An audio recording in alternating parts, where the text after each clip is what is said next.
আমাদের মতো বিভিন্ন হিন্দু আছে, কিছু সনাতনী হিন্দু আছে। যেটা সনাতনী হিন্দু বলতে এটাকে আমরা উগ্রবাদী হিন্দু বলি।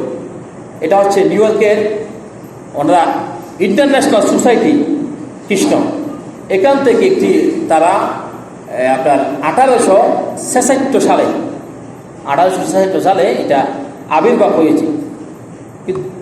এখন কুরআনুল কারীম এসেছে আজ থেকে 1500 বছর আগে।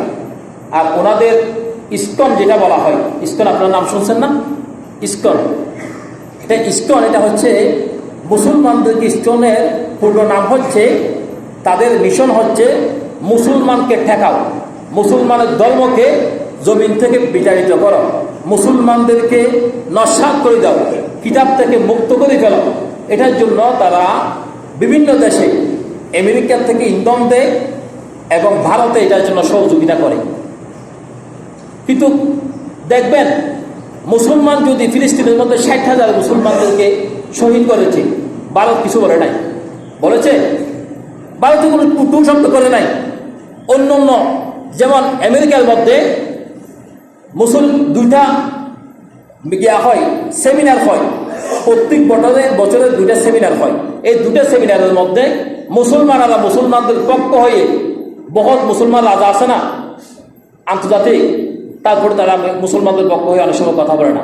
আমাদের দেশেও মুসলমানদেরকে মেরে ফেলা হয়, হত্যা করা হয়। আচ্ছা, আমাদের দেশে কি হিন্দু বেশি নাকি মুসলমান বেশি? আমাদের দেশে ডিমের ভিতরে যেরকম কুসুমের নিরাপত্তা আছে, হিন্দু যারা আছে তারা এরকম নিরাপত্তা আছে। আমরা কোনো মুসলমানের উপরে নির্যাতন এই পর্যন্ত করি নাই।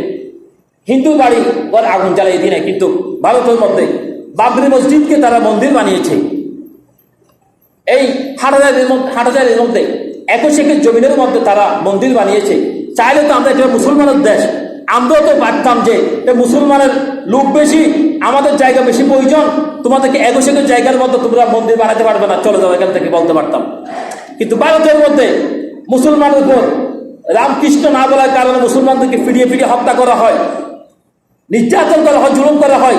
আমরা এই পর্যন্ত বাংলাদেশের মধ্যে কোনো হিন্দুদের উপর হাত দিতে পারি নাই। 2-1% হিন্দু আছে, তা উগ্রবাদী হিন্দু। তারা কয়েকদিন আগে যার নাম কয়েকদিন আগে ধরা হয়েছে, চিন্ময় কৃষ্ণ দাস, ওনাকে ধরার কারণে চট্টগ্রাম কোর্টের একজন লয়ার, ল ডিপার্টমেন্ট থেকে তিনি আন্তর্জাতিক ইসলামিক বাসী থেকে ল ডিপার্টমেন্ট থেকে শেষ করে তিনি কয়েকদিন আগে FEB মানে ওই যেটা প্রসিকিউশন, সরকারি উকিল হিসাবে নিযুক্ত হয়েছিলেন।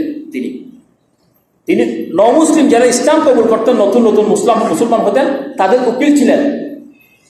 তাকে এই কান দিয়ে আমি দেখতে পেলাম, এই কানকে মাঝখান থেকে কেটে ফেলেছে, গর্দানের উপরে তাদের যে পাড়া জমা করে দেয়, এই ছুরি দিয়ে আঘাত করেছে। এত মুসলমানের দেশের মতো মুসলমান থাকতে আমাদের একজন ভাইকে শহীদ করে ফেলে, এরপর আমরা মুসলমান চুপচাপ থাকি, তা আমাদের ঈমান কোথায় আছে? যদি আজকে একজন মুসলমানকে তুমি কিভাবে শহীদ করলা, আজকে তোমাদের উগ্রবাদী হিন্দুদেরকে জমিনের মধ্যে নিষিদ্ধ করতে হবে, এটা যদি আমরা সবাই যদি নেমে যেতাম, অবশ্যই সরকার বাহাদুর থেকে আমাদের এই কথা শুনতে বাধ্য হইতো, ঠিক কিনা? হইতো না? আমরা কি আজকে অ্যাডভোকেট সাইফুল্লাহ আলিফকে